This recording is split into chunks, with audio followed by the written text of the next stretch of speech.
ఎప్పుడైనా ఎవరికోసమైనా ఆ, చాలా తీవ్రంగా ఎదురుచూశారా? ఒక మెసేజ్ కోసం, ఒక కాల్ కోసం ఫోన్ చేతిలో పట్టుకుని అటూ ఇటూ తిరుగుతూ, వాళ్ళు ఆన్లైన్లో ఉన్నా మనకు రిప్లై ఇవ్వనప్పుడు ఏంటి, నాలో ఏదైనా లోపమా, నేనంటే ఇష్టం లేదా అని మనల్ని మనమే 100 ప్రశ్నలు వేసుకున్న సందర్భాలు ఉండే ఉంటాయి. అవునవును. అందరి జీవితంలో ఇది ఏదో ఒక టైంలో జరిగే ఉంటుంది. కరెక్ట్. సరిగ్గా ఇలాంటి ఫీలింగ్స్ గురించే కెల్విన్ డబ్ల్యూ నాథన్ రాసిన డిటాచ్ టు అట్రాక్ట్ అనే పుస్తకం మాట్లాడుతుంది. దీని టైటిల్ వినగానే ఏదో టెక్నిక్ లాగా అనిపిస్తుంది, కానీ దీని వెనుకున్న ఆలోచన చాలా లోతైనది. దాని ప్రధాన సందేశం వింటే ఆశ్చర్యంగా ఉంటుంది. వదిలేస్తేనే వాళ్ళు తిరిగి వస్తారు, దూరం పాటిస్తేనే శక్తి వస్తుంది. అంటే మనం ఒకరిని ఎంత గట్టిగా పట్టుకోవాలని చూస్తే వాళ్ళు ఇసుకలా అంతగా జారిపోతారు. అంతే. అదే మనం మన మీద మనం దృష్టి పెట్టినప్పుడు ఆకర్షణ దానంతటదే పుడుతుంది. అవును. అందుకే ఈరోజు మన చర్చ లక్ష్యం చాలా స్పష్టంగా పెట్టుకుందాం. ఇది సంబంధాల్లో అవతలి వాళ్ళని ఎలా మార్చాలి, వాళ్ళని ఎలా కంట్రోల్ చెయ్యాలి అని చెప్పే గైడ్ కాదు. అస్సలు కాదు. ఇది మనలో రావాల్సిన ఒక మానసిక మార్పు, ఒక మెంటల్ షిఫ్ట్ గురించి అన్నమాట. మన సంతోషం, మన విలువ ఇంకొకరి మెసేజ్ మీదో, కాల్ మీదో ఆధారపడకూడదు. వాటిని మనలోనే ఎలా వెతుక్కోవాలి అనేదే ఈ పుస్తకం సారాంశం. మనతో మనం కనెక్ట్ అవడం గురించే ఈ మొత్తం ప్రయాణం. సరే, అయితే ఈ ప్రయాణంలో మొదటి అడుగేంటో చూద్దాం. పుస్తకంలో మొదటి అధ్యాయం పేరు అతిగా ఇవ్వడం ఆకర్షణను నాశనం చేస్తుంది. ప్రేమలో ఉన్నప్పుడు మన సమయం, ఎమోషన్స్, కేర్ ఇవన్నీ ఇవ్వడం చాలా సహజం. కానీ దానికొక హద్దు లేకపోతే, మనల్ని మనం పూర్తిగా మర్చిపోయి ఇస్తూనే ఉంటే అది మన విలువను ఎలా తగ్గిస్తుందో ఈ అధ్యాయం చెబుతుంది. కరెక్ట్. ఉదాహరణకు పుస్తకంలో చెప్పిన నేహా, రాహుల్ కథనే తీసుకుందాం. నేహాకి రాహుల్ అంటే ప్రాణం. తన ప్రపంచమంతా అతనే. అతని మెసేజ్తోనే ఆమె రోజు మొదలయ్యేది, అతని కాల్తోనే ముగిసేది. అతను కొంచెం డల్గా ఉన్నాడని తెలిస్తే చాలు, తన పనులన్నీ పక్కన పెట్టి అతని మూడు మార్చడానికి ప్రయత్నించేది. మొదట్లో రాహుల్కు ఇదంతా స్వర్గంలా అనిపించింది. ఆ, ఎవరికైనా మొదట్లో అలాగే అనిపిస్తుంది. అవును, తనను ఇంతగా ప్రేమించేవాళ్లు దొరికారని మురిసిపోయాడు. కానీ కొన్ని నెలలు గడిచాక నేహా కేరింగు, ఆమె ఎప్పుడూ అందుబాటులో ఉండటం, అది అతనికి అలవాటైపోయింది. అందులో కొత్తదనం పోయింది. ఉత్సాహం పోయింది. అవును. క్రమంగా అతని నుంచి స్పందన తగ్గింది. కాల్స్ మధ్య గ్యాప్ పెరిగింది. ఇక్కడ విచిత్రమైన విషయమేంటంటే, ప్రేమతో మనం చేసే పనులే అవతలివాళ్ల దృష్టిలో మన విలువను తగ్గించేస్తాయి. దీని వెనుక కొన్ని బలమైన మానసిక కారణాలున్నాయి. మొదటిది, మానవ మనస్తత్వం ప్రకారం ఏదైనా మరీ సులభంగా ఎలాంటి ప్రయత్నం లేకుండా దొరికితే మన మెదడు దానికి తక్కువ విలువ ఇస్తుంది, దాన్ని తేలిగ్గా తీసుకుంటుంది. గ్రాంటెడ్గా తీసుకుంటుంది. ఎగ్జాక్ట్లీ. ఇది వాళ్ళు కావాలని చేసేది కాదు, అది మన బ్రెయిన్ పనిచేసే తీరు. అంటే ఒక వస్తువు డిమాండ్ ఎక్కువగా ఉండి సప్లై తక్కువగా ఉంటే దానికి విలువ పెరిగినట్టు, మన సమయానికి, మన ఎమోషన్స్కి కూడా ఇదే వర్తిస్తుందంటారా? ఖచ్చితంగా. రెండో పాయింట్ కూడా అదే. ఒక వ్యక్తి 24/7 అందుబాటులో ఉన్నప్పుడు ఆ సంబంధంలో ఉండే మిస్టరీ, అంటే ఒకరి గురించి ఇంకా తెలుసుకోవాలనే ఉత్సాహం చచ్చిపోతుంది. ఓ రైట్. అంతా ఊహించినట్టే జరుగుతుంది, సర్ప్రైజులుండవు. మూడవది, ఇది ఏకపక్ష సంబంధంగా మారిపోతుంది. ఒకరు ఇస్తూనే ఉంటారు, మరొకరు తీసుకుంటూనే ఉంటారు. ఇలా ఒకళ్ళే ఇచ్చుకుంటూ పోతే చివరికి వాళ్ళకి నీరసమొచ్చేస్తుంది, విసుగొస్తుంది. మరి మనం అతిగా ఇస్తున్నామని, ఆ బౌండరీ దాటుతున్నామని ఎలా తెలుస్తుంది? కొన్ని సంకేతాలుంటాయా? ఉంటాయి. మనమే ఎప్పుడూ సంభాషణను మొదలుపెడుతున్నామా? ఆ. వాళ్ళ మూడ్ని బట్టి మన రోజంతా ఆధారపడి ఉందా? వాళ్ళు సరిగా స్పందించకపోతే ఆ తప్పు మనదే అనుకుని మనల్ని మనం తిట్టుకుంటున్నామా? నేనింకాస్త మంచిగా ఉంటే, ఇంకాస్త ఎక్కువగా చేస్తే బహుశా నన్ను ప్రేమిస్తారేమో అని ఆలోచిస్తున్నామా? ఇవన్నీ మనం హద్దులు దాటుతున్నామని చెప్పే రెడ్ ఫ్లాగ్స్. అయితే దీనికి పరిష్కారమేంటి? ప్రేమ చూపించకుండా ఉండలేం కదా. ప్రేమ చూపించొద్దు అని కాదు, చూపించే పద్ధతిలో సమతుల్యత పాటించాలి. అవతలి వ్యక్తి కూడా మనకోసం అంతే ఎఫర్ట్ పెడుతున్నారా లేదా గమనించాలి. ఇక్కడే భావోద్వేగ సరిహద్దులు, అంటే ఇమోషనల్ బౌండరీస్ వస్తాయి. ఇమోషనల్ బౌండరీస్ అంటే అది కొంచెం వివరిస్తారా? అంటే ఉదాహరణకు, అవతలి వ్యక్తి మనతో గౌరవంగా మాట్లాడనప్పుడు, నువ్వు నాతో ఈ టోన్లో మాట్లాడితే నాకు చాలా ఇబ్బందిగా ఉంది, మనం ప్రశాంతంగా మాట్లాడుకోగలిగినప్పుడు దీని గురించి చర్చిద్దాం అని స్పష్టంగా చెప్పగలగడం. ఓకే. ఇది గోడ కట్టడం కాదు, మన కంట్రోల్లో ఉండే ఒక గేట్ పెట్టుకోవడం లాంటిది. మన ఆత్మగౌరవానికి హాని కలిగించే విషయాలను లోపలికి రానివ్వకుండా ఆపగలగాలి. కెల్విన్ చెప్పిన ఒక మాట నాకు బాగా నచ్చింది. మిమ్మల్ని మీరు చాలా త్వరగా, చాలా ఎక్కువగా ఇతరులకివ్వడం ద్వారా మీరు వారిని కోల్పోతారు. వావ్! సరే, ఇవ్వడం తగ్గించాం, బౌండరీస్ పెట్టాం, కానీ అవతలి వాళ్ల నుంచి రెస్పాన్స్ లేనప్పుడు మనసు ఊరుకోదు కదా. అప్పుడేం చేయాలి? అక్కడే ఈ పుస్తకంలోని 2వ అధ్యాయం వస్తోంది. నిశ్శబ్దం ఒక శక్తి. ఇది వినడానికి చాలా సింపుల్గా ఉన్నా ఆచరణలో పెట్టడం చాలా కష్టం. చాలా కష్టం. ఎందుకంటే గొడవైనప్పుడు లేదా అపార్థం చేసుకున్నప్పుడు మనం వెంటనే వివరణ ఇవ్వాలని, మన వైపున నిజాన్ని చెప్పాలని తుడితుడితిపోతాం. కాని కొన్నిసార్లు మౌనంగా ఉండటమే అత్యంత శక్తివంతమైన పని అని పుస్తకం చెబుతోంది. అమన్, రోహిత్ అనే 2 స్నేహితుల కథను చూద్దాం. ఒక చిన్న అపార్థం వల్ల గొడవపడ్డారు. అమన్ తన తప్పులేదని నిరూపించుకోవడానికి రోహిత్కు పదే పదే మెసేజులు పెట్టాడు, కాల్స్ చేశాడు. Classic reaction. అవును, కాని రోహిత్ నుంచి ఉలుకూ పలుకూ లేదు. కొన్ని రోజుల తర్వాత అమన్ అలసిపోయి ప్రయత్నించడం ఆపేశాడు. పూర్తిగా నిశ్శబ్దమయ్యాడు. మొదట్లో రోహిత్ పట్టించుకోలేదు. కాని అమన్ వైపు నుంచి ఆ నిరంతర ప్రయత్నం ఆగిపోయేసరికి ఆ నిశ్శబ్దం రోహిత్ను ఇబ్బంది పెట్టడం మొదలుపెట్టింది. అమన్ నన్ను పూర్తిగా వదిలేశాడా, మన స్నేహం ఇంతేనా అనే ఆలోచనలు అతన్ని వెంటాడాయి. చివరికి అమన్ 100 మెసేజ్లు చేయలేని పనిని అతని నిశ్శబ్దం చేసింది. రోహిత్ తనే కాల్ చేసి మాట్లాడాడు. నిశ్శబ్దం ఎందుకు అంత శక్తివంతమైనదో విశ్లేషిస్తే, మొదటిది అది అవతలి వ్యక్తి ఊహించే పద్ధతిని, ఆ ప్యాటర్న్ని బ్రేక్ చేస్తుంది.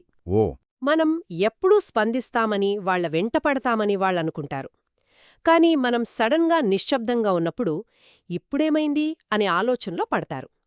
కంట్రోల్ వాళ్ల చేతుల్లోంచి మన చేతుల్లోకొస్తుంది. రెండవది, ఇది వారికి ఆలోచించుకోడానికి సమయమిస్తుంది. మన మాటలు, మన వాదనలు వారిని డిఫెన్సివ్గా మార్చవచ్చు. కాని మన నిశ్శబ్దం వాళ్లను వాళ్లతోనే మాట్లాడుకునేలా చేస్తుంది. అప్పుడు వాళ్ల తప్పు వాళ్లకి తెలిసొచ్చే అవకాశముంటుంది. కానీ ఇది కొంచెం రిస్కీగా అనిపించడం లేదా? మనం సైలెంట్గా ఉంటే అవతలి వాళ్ళు వీళ్లకి మనపై ఇంట్రెస్ట్ పోయింది అనుకుని పూర్తిగా వదిలేస్తే పరిస్థితేంటి? అదింకా ప్రమాదం గదా? చాలా మంచి ప్రశ్న. ఇక్కడే కెల్విన్ ఒక ముఖ్యమైన వ్యత్యాసాన్ని స్పష్టంగా చెప్పారు.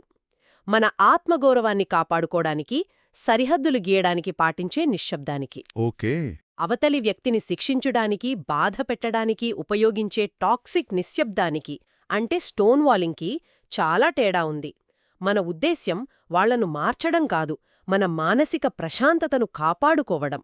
ఒకవేళ మన నిశ్శబ్దానికి వాళ్లు మనల్ని వదిలేస్తే, బహుశా ఆ బంధంలో మనకు మొదట్నుంచీ గౌరవం లేదనే అర్థం చేసుకోవాలి. అంటే అదొక ఫిల్టర్లాగా పనిచేస్తుందన్నమాట. కరెక్ట్. మన నిశ్శబ్దం మనల్ని బలహీనులుగా కాకుండా మన ఎమోషన్స్పై మనకు కంట్రోలుందని చూపిస్తుంది. నిజమే.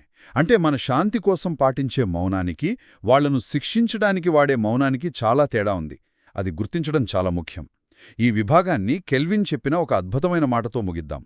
మీరు మీ గురించి వివరించడం ఆపేసిన క్షణం ప్రజలు మిమ్మల్ని భిన్నంగా వినడం ప్రారంభిస్తారు. నిశ్శబ్దంగా ఉండటం ఒక ఎత్తు, కానీ మనస్సులో ఆరాటం ఉంటుంది కదా, వాళ్ల వెంటపడాలి, వాళ్లని ఇంప్రెస్ చేయాలి అనిపిస్తుంది. 3వ అధ్యాయం సరిగ్గా దీని గురించే. వెంబడించడం వికర్షిస్తుంది, ఆత్మగౌరవం ఆకర్షిస్తుంది. ఇది చాలామంది చేసే పొరపాటు. అవును, ఇది మనం సాధారణంగా అనుకునేదానికి పూర్తిగా రివర్స్లో ఉంది. మనం ఎంత ఎక్కువ ప్రయత్నిస్తే అంత మంచిదనుకుంటాం, కానిక్కడ అది బిడ్స్ కొడుతుందంటున్నారు. రాజు, సియా కథనే తీసుకుందాం. రాజ్కి సియా అంటే పిచ్చి ప్రేమ. ఆమెను ఆకట్టుకోవడానికి చెయ్యని ప్రయత్నం లేదు.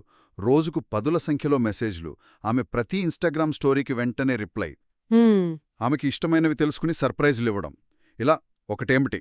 కాని రాజు ఎంతగా ఆమెను వెంబడిస్తే సియా అంతగా దూరంగా జరగడం మొదలుపెట్టింది. అతని కాల్స్ లిఫ్ట్ చేయడం మానేసింది. ఊహించిందే. ఒక్క దశలో రాజ్ అలసిపోయి ఇదంతా ఆపేశాడు. ఇక చాలు అనుకుని తనపై తాను దృష్టి పెట్టాడు.